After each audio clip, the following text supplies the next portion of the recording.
we have a lot to talk about. For those who are new here, or just have not seen one before, this is the part of the stream where we do takes during the credits, because the credits are really important. You watch the credits in video games. This is a lot of people worked on this thing. But the takes. First, high-level take. Game, pretty dang good. Really enjoyed it. Thought the writing was overall very strong in terms of character writing. We'll get to the broader writing in a little bit later. I don't find the ending to be that controversial. I kind of it's a little out of nowhere. I can't imagine this was maybe it was the thing that like caused the internet to explode for several years. But it is very kind of whoosh out of nowhere. Main character dying in a glorious martyrdom to preserve the universe forever sounds fine. This is the revised ending. Okay. That seems fine. I mean, like, it's not like satisfying in the Citadel DLC way, but we have the Citadel DLC. TLDR rating for the game. Citadel DLC is the best part of the series. Non-stop, like, easy, I think. I'm pretty easy, at least. That's oh my god. What in God's name? That was so good. It is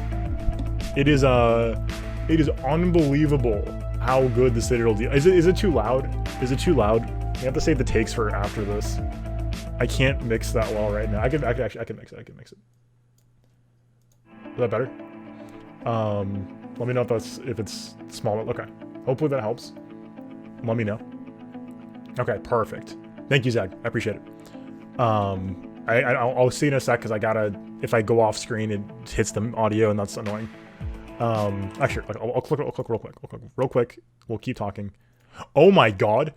That's horrifying. So it was a list of all the names you can get on the thing. So, long story short, I think that the Citadel DLC did right what the rest of the game did wrong in pretty much every regard, and in a lot of strange ways completely reshaped how I saw the game and showed me it had a lot more potential that it didn't use, which is really frustrating in retrospect. By far and away, my largest complaint with the game and my biggest frustration that I'm going to mention every time I talk about this game is the quest log. It's the #1 thing that defined my experience, and that's really, really frustrating. In terms of negatives, at least. Positives, I think the combat was phenomenal. I love the cast, and the character writing is really strong. A lot of good to be had there. The quest log. Good lord, I have been so frustrated. I think it's the main thing that like will make me say that in going forward with this game. Is damn, man, it sucks. Going into it blind like I did is unbelievably overwhelming. And as we talked about a lot, there are a lot of aspects to the design of the quest log that are effective for delivering the feeling of overwhelming odds that the game has, and the sense of just this mass wall of requests is an effective way to present information in the game, right? That's something that I think is an effective way to hit home that this war is so large in scale. That being said, we're presented with just this massive list of quests at any given moment. And in doing so, Getty Images including, wasn't it Tali's Romance in 2? But man, the fact that I got multiple characters killed because of the quest log, and just because I didn't manage it the right way, is really frustrating. And then we finished the game with like 12 random scanning quests that looked just as important as any other quest on the quest log. That's super frustrating. There was no way to sort by priority. There was no categorization of quests into main quest, side quest. I don't mind the main quest, side quest delineation being split, but they labeled the main quest priority. So there was delineation. We just didn't make any differentiation between genuinely impactful and important side quests and the ones that are just fetch quests that were also structured really frustratingly in delivery. Not only do we have to go out to random planets to scan them and pick up not even an item, not even an inventory, just a thing that exists in the Normandy. We then have to walk back to the Citadel, find the person who asked us for it, and hand it to them personally. That is super annoying. I love that we pick up the quest through conversations. That's super clever, but just auto-deliver these. They're meaningless. Like, ooh, that was annoying. N7, totally fine. A little bit of use of multiplayer maps, a very clever use of content. I had fun with those.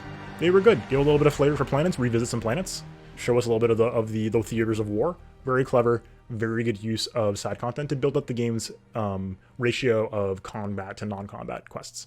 That I was totally cool with. The scan quest killed me though, because like there were always like 10 on the thing, and I don't know, like, there was no way to figure out where to go for some of these. Like some of them had a planet labeled that we couldn't figure out where it was without looking it up on the wiki. That's really annoying. And beyond that, like I said, I've been endlessly frustrated that I know I got Miranda killed just because I didn't do her quest in time. I'm really frustrated that in a game that puts this much emphasis on choice, in a franchise that puts this much emphasis on choice, the choice that I made was just not doing it before a quest that I didn't know was related to Miranda until it started. So that's the thing, like, if it was like clearly earmarked, if it was like, hey, you could either go see Miranda or go fight Miranda's dad, I'd be like, we should probably go see Miranda. I was asking it as we were landing, like, oh, as soon as I found out Miranda was related to Miranda, I was like, should we have gone to the Citadel first? But we didn't know in time. So I think this, of course, there is sure an argument to be made that keeping the game this obscured and this free of signposting and this free of marking to the player what your choices mean is effective for setting up this super high variable web of decisions we have to make. On the other hand, we got a main character killed because we didn't do a side quest in the right order, and same with Cortez, who died off screen in like a 3-second long, oh, I've been hit, I'm dead, and then one line later. That's really annoying. I think that's super frustrating. So, like, whereas Morden was a super impactful death, I missed Thane's post-death sequence, and that's something that I understand is my fault. I should have gone to that right away. I wish that had been better marked for us, but I don't feel as bad about that because I could have investigated it right away. And it makes more sense that that was a timed event because he was dying, and then I was like, hey, here's the hospital. Oops, it's too late. Is what it is. In decisions like Grunt and the Rachni, where he didn't even die, that was a super impactful choice that I felt really good about because it was a really painful decision to make.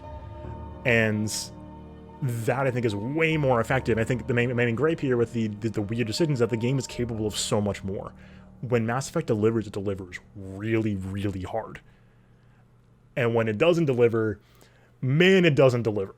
So it's a game of extreme polarization, I feel. Really, really extreme ups and downs.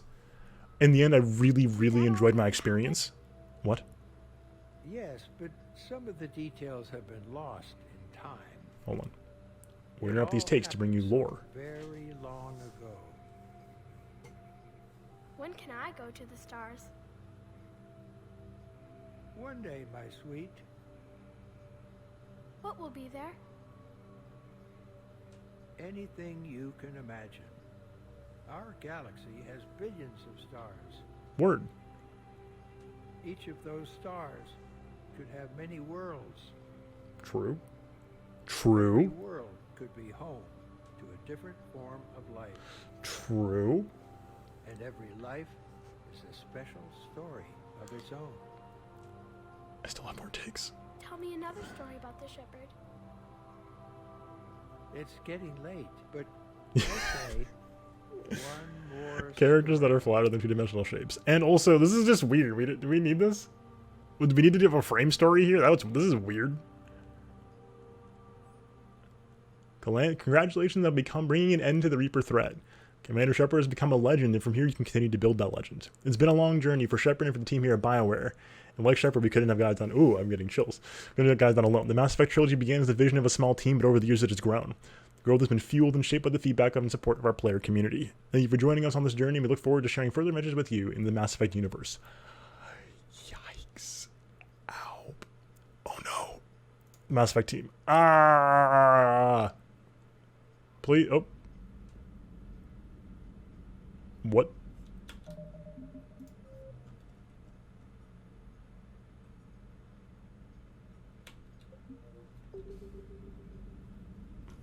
Oh, okay, gotcha, Curry. Okay.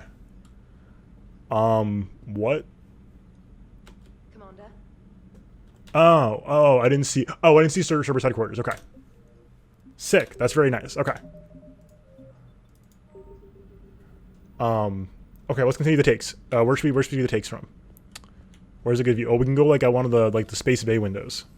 That's not here. Hold on. We'll do takes and takes with chat. And also maybe get some info on the other endings. Which one is it? This one? Observation deck? The one where Tali was drunk, because there's nobody in there. I'm kidding. Sorry. This is a good spot to look, but I think this window's over here too. Yeah. Perfect. Okay. Look at space. Wish we could like sit, but we can't. Okay. Anyway, look at space. Ooh, space. Isn't that nice? Anyway, what was I saying? Really frustrated with the quest log. This is my main point of contention, is that it made the game feel really muddied throughout the entire experience. If I was ever not doing the main quest, like chaining the main quest, it was left very confusing as to what we were supposed to do at any given time. And that's frustrating. That's frustrating. So that's my main gripe, is that contributed to basically most of my problems, outside of things that were broader, high level things. Like the UI is very strange in this PC version of the game, at least that I'm playing on. Weird scaling issues made operating squad mates in combat really awkward, and a lot of the UI felt very flat in interacting with things like datapads. Just felt very kind of, there was plain text on the screen, and that is happening now, and that was a little bit, it threw me off, especially given how organic a lot of the other UI elements like the dialogue wheel feel. So that's a little frustrating. I think that the weapon systems, I almost said this way earlier, but weapon upgrades felt, unfortunately, in the upgrade purchase menu, is that the weapon like upgrade, like 2, 3, 4, 5 thing felt very Bioshock Infinite, which is not a compliment. Which is to say that I really liked the weapon mobbed, but the upgrades felt very out of nowhere and like, hey, this is weird. So a lot of like systems for system's sake, which is the problem a lot of AAA games have. I'm not going to hold it against this game. But man, the combat was super good. Go back to some positives. Combat was extremely enjoyable. Easily the most fun I've had in the series. Power combos are insanely fun. I cannot get enough of that. I would love to just play more combat. It's super, super fun. Super satisfying. Really good use of cover shooter mechanics. Once I got used to the controls, at least. Very smooth. I don't love cover shooters, but man, this was a ton of fun. Had a blast. Squad mate mechanics continue to be super strong. Really fun to have people there who you care about narratively. Also helping you with gameplay. The fact that you can combo powers with squad mates, super, super good. Really, really clean. Love that. I think a lot of the core plot structure was a little bit all over the place, which is okay for a game that's supposed to be about a really incomprehensible and messy war. I think that a lot of the best set pieces were all DLC, as is the case for a lot of games. Omega was awesome. Citadel was fantastic. I loved Leviathan. Kind of the best parts of the game were DLC, because in its nature, DLC allows you to create really, really self-contained, really strong, tight pieces of writing that you know will be consumed in a given way. And so with that in mind, if you go back to doing like a main quest line that you're not quite sure the player will be progressing through these things, to be a little more open in how you approach things, and that makes for a much less tight experience. So the DLCs were phenomenal. The main quest was fine. A lot of really cool lore drops. I think this game's obsession with like lore drops is unhealthy at times, just because of how many, oh, but actually there was an earlier race, but actually it's like, oh, okay, I guess. And it's very cool to add to the universe's texture and the sense of scale with the cycles, like giving a sense of scale to how many cycles there have been, and the history of this universe is really effective. But I do think that at some point it's like, of course there's another layer to this. Of course there's another thing at the end. That's fair with regards to Leviathan. But I think Leviathan was the weakest of the three, but I really enjoyed the tone and the sort of more thriller horror environments that were introduced, especially in the early half of it, the first half. So all that being said, I did talk about earlier, Mass Effect 2, I think my favorite squad mates overall, but 3 had a lot of good stuff. And yeah, to your point there, Hydra, I think that, as I said during the burst of the takes, as they're sort of unloading the takes, man, Citadel killed this game for me. I hate to say that, but holy cow, that Citadel was such an incredible time. Everything else feels like such a letdown by comparison. It doesn't mean that I hated it or that it was bad, but like, man, it was so good. All these things that I'm always asking for, character interactions on a larger scale. We're not just getting one-on-ones. We're getting en masse group conversations between a squad that should know each other. I know, and they emphasize that like the squad doesn't get much time to hang out outside of here, but they absolutely should have time to talk to each other outside of the one party at the end of the universe.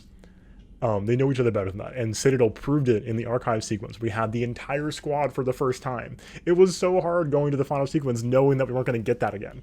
Because that was so incredible having multiple squads of main squad mates walking around a map together. Unbelievably cool. Super good. We got lots of crosstalk and chatter and, lots of quipping, which is, Avengers and whatever about quipping writing. But I enjoyed it. I thought it was a ton of fun. Added a lot of depth to characterization and to character interactions and to how they see Shepard. It was so much fun. Just an absolute blast. The whole game can't be that tone, but having like a squad of AI squad mates just like on the side as a part of a set piece would have added so much texture to so many missions. And it's really frustrating that couldn't have happened more often. The nods to Mass Effect 1 were hilarious. All of that was just amazing in Citadel. So much fun. Grabbing the shower, the whole party sequence was amazing. I'm saying even just like the combat sequences in the beginning of Citadel, I could not get enough of. So much fun. So that was fantastic, and I really wish there was more like it. I don't mean to say that I killed the game, because I didn't. I had a really good time otherwise, but they could have done so much more, which just kills me now that I see that. The other thing about the DLC, but it was a little frustrating, was Omega, because it was DLC, couldn't keep Nyreen around and couldn't integrate Arya into the plot anymore. And those are both great characters, but I would have loved to see integrated more into the plot, because we got more time with them than like half of the main cast, and would have loved to see more out of them. Of course, it's just the nature of the project, so that sort of is what it is. Gotcha. Okay. Sure. So, man, yeah. Citadel DLC out of 10, absolutely, though. Like, holy cow. It was so good. And, like, Thane and Morden's deaths were super effective. I mean, I think the Citadel DLC being the highlight of the game in the series is testament to the fact that we had a lot of time to spend with these characters. And as I mentioned during the playthrough, when Mass Effect 3 flexes the amount of time and energy you've spent with the characters, and specifically the interactions you have with them, not just like nebulous, I'm going to be sad when they're gone, but like very specific ways they interacted, and these long thematic arcs, like about the Krogan, right? Or Thane getting killed by Kylang kind of sucks, but Thane's personal arc has been going since he first appeared on screen in the very first scene he showed up in, culminating in his sacrificial death versus his appearance as like this assassin who sort of felt like he'd lost himself, dying to save a counselor who he barely knows, is something that's a big moment for his character arc. I thought that hit really, really hard in both of those cases in particular, and those were some of the highlights of the game for me for sure. Same with Tutank, like Rex was great. His arc was phenomenal. Like there's a lot of really, really strong writing in the game. Did I miss loyalty missions? That just hit me. Did I miss those? Were they not here?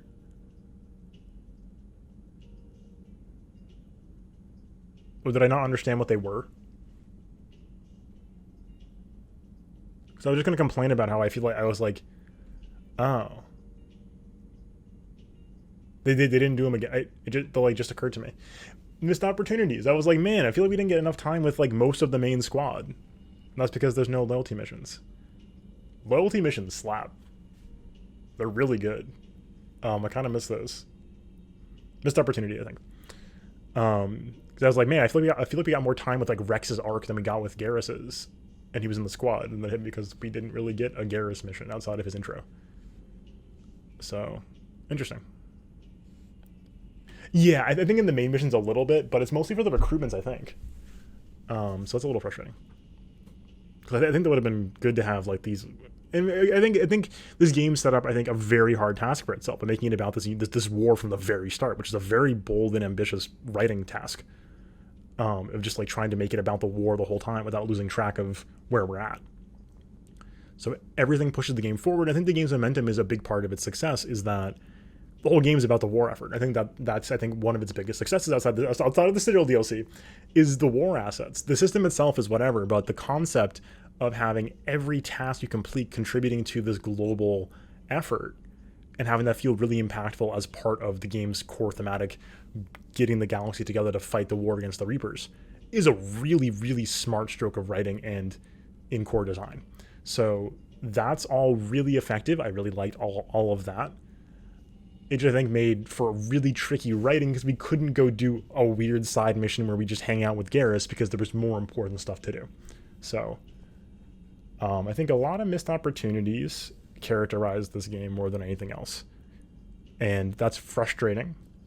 But there's a lot to like about it. It's a very messy, weird experience, I think, on the whole, and one that I certainly appreciate having had over these past few weeks. So I've really enjoyed it, and thank you all for coming on this journey with me. It's been a blast.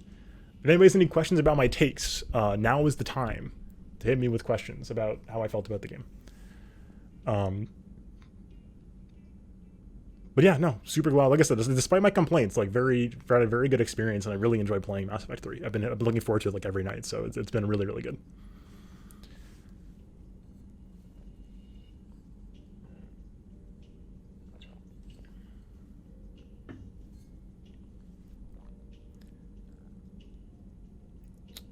We could look at the other endings now if we want to. We could certainly do that. I'm not sure how we're feeling about that versus other stuff. We could watch those. I'm trying to figure out like what would be the best way to do that. We could watch the other endings. Or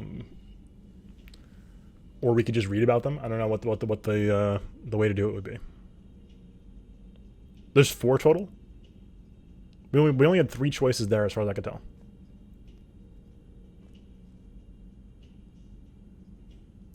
Yeah, okay, that makes sense, Curry.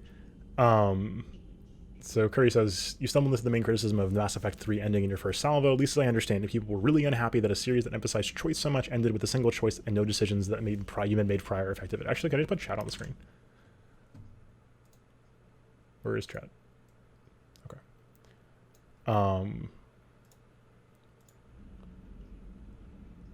Oh my god, really?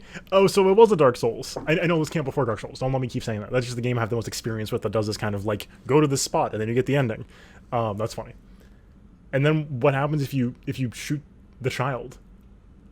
Should we just like look up the other... I don't know if I want to watch all of them right now. That's a lot of time and energy. But let me like see if I can pull them up on the wiki or something.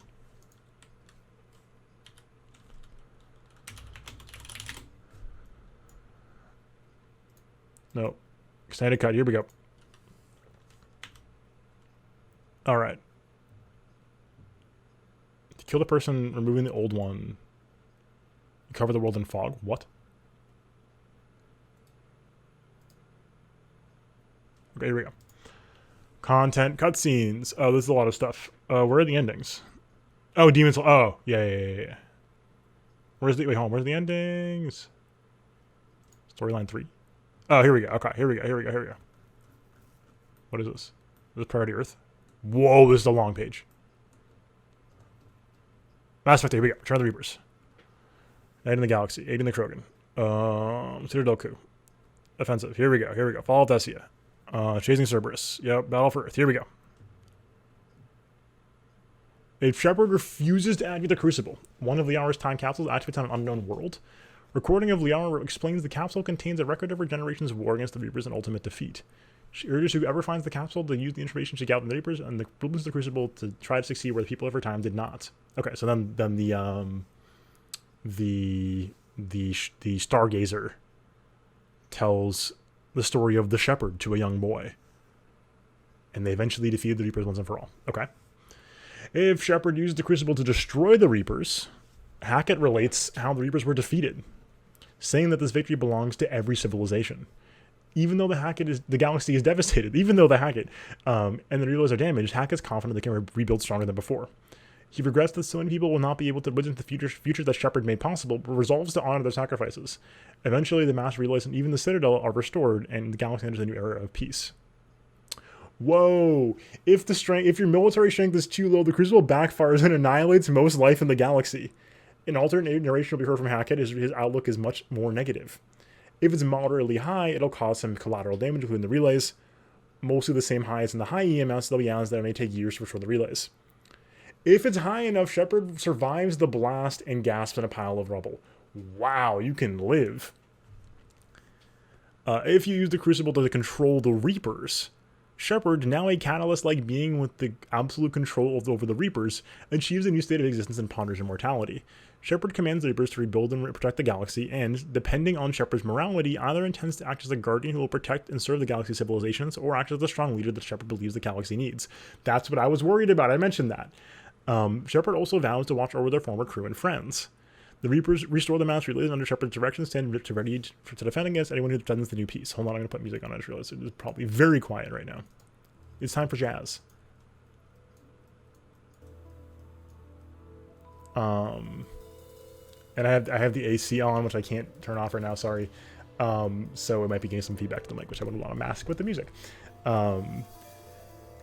And the playthrough you picked, Blue Destroy, and since that included the mass relays, the Stargate scene made sense because the child would actually be asking the stars like space travel, Sergeant Magic. Oh, true, yeah. That's hefty. Okay. Reapers restore the mass relays in all Shepard's direction, stand ready defending us. Okay, blah, blah, blah. Alright. The exact nature depends on the morality and on the outcome of the Genophase mission. If a Paragon cured the Shepard, and Rex leads the Krogan, Shepard intends to give the many hope for the future and ensure all have a voice in their future.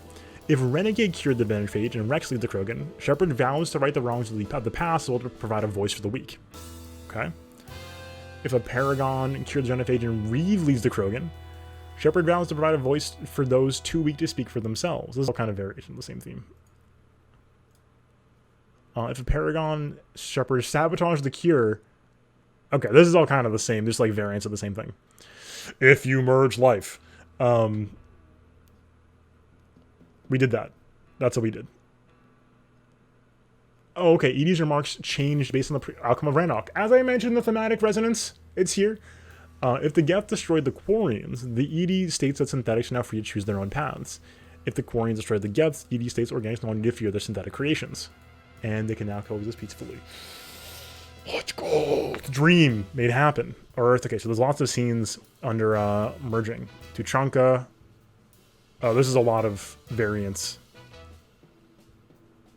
Oh! Synthesis cures the Genophage? Oh my god.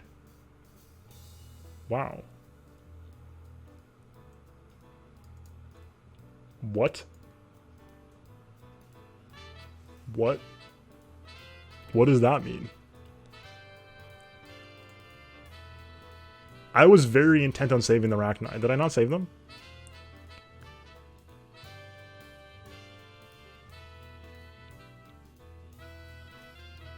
Yep, we got this. Cool. Okay, so that's... I don't... The ending choice was very weird.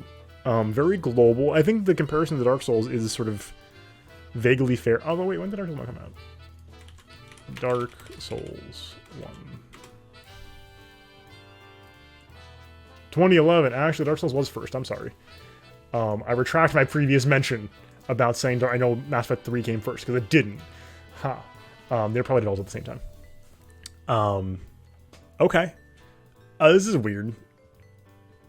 I didn't save. I'm so mad about this. I'm so mad about this.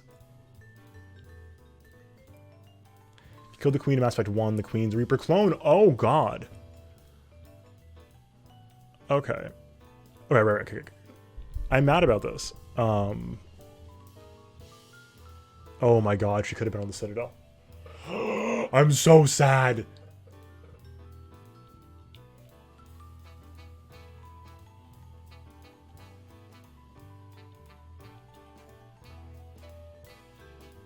Oh my God.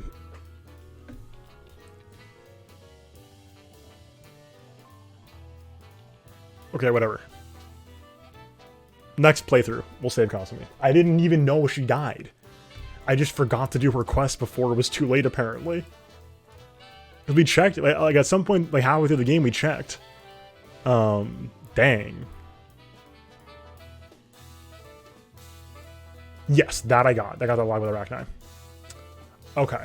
The DLC was new to you. Okay. The endings, I think, to your point about the original thing, the endings do feel kind of just like there. I think they're thematically relatively coherent, at least in the revisions. We can go back and see if we can find the revisions, but there's a lot of changes.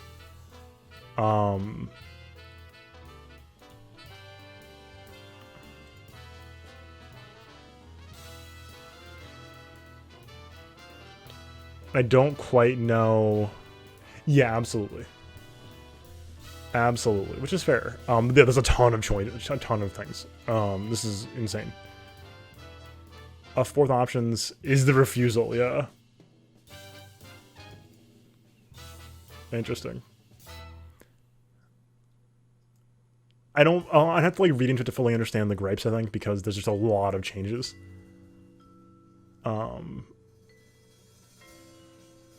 This is a lot just to go through. But that is what it is. We're about 8 years too late to discuss the Mass Effect 3 endings in detail. I think it's fine. It's really, really hard to write a good ending to something this large. A 3-game trilogy series of each game, you know, being, you know, at least 2 and 3, 30, 40 hours. That's really hard. And ending it with a galactic scale war, that's rough. I don't know. That's tough. It does feel, I think, to Curry's point earlier, very orthogonal to the game's main thrust, which is making these very important, specific decisions about conflict. And this is sort of what we got presented with is a decision about the nature of conflict going forward and what we believe for the universe.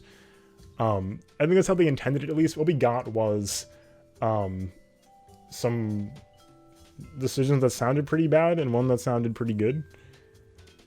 That's sort of fine. Yeah, it's I think this is the sort of the thing that dooms Mass Effect under its own weight, is that the greatest strength of Mass Effect is that it's all about this insane number of variables to the narrative.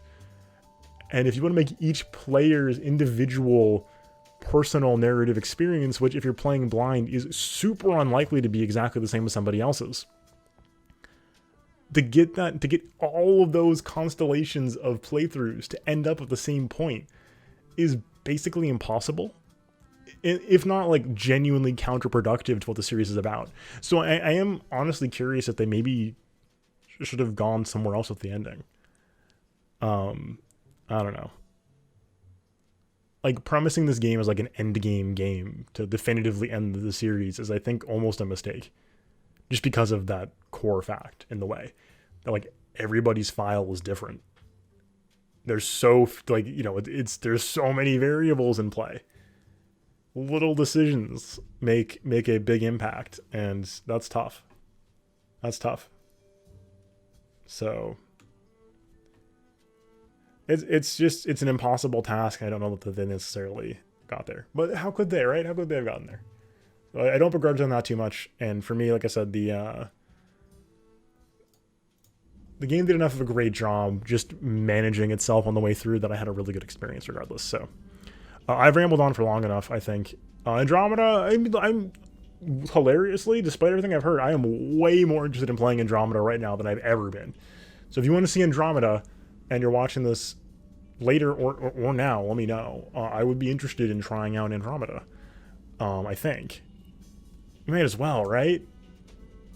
Yeah, and that's sort of the thing, is that production happens. All pieces of media are constrained by their production cycles. There's no way to make something perfect. Even if you had infinite time and money, you couldn't, right? But production makes things a hell of a lot harder. Good comment. That sounds fun. And it could be fun. I mean, look, I'm open to it. I'm open to it. Oh, yeah. But anyway, let me close up here.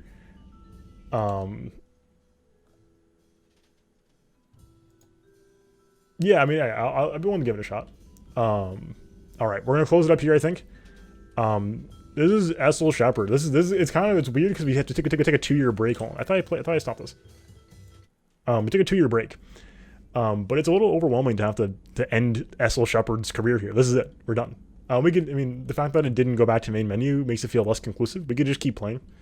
But this is it. Shepherd. This version of Essel Shepherd is done, and she has lived her probably close to 100 hours worth of time across 3 games and like 3 years of my actual in real life, and that's a wild concept. I've never seen something like this before. So that's crazy.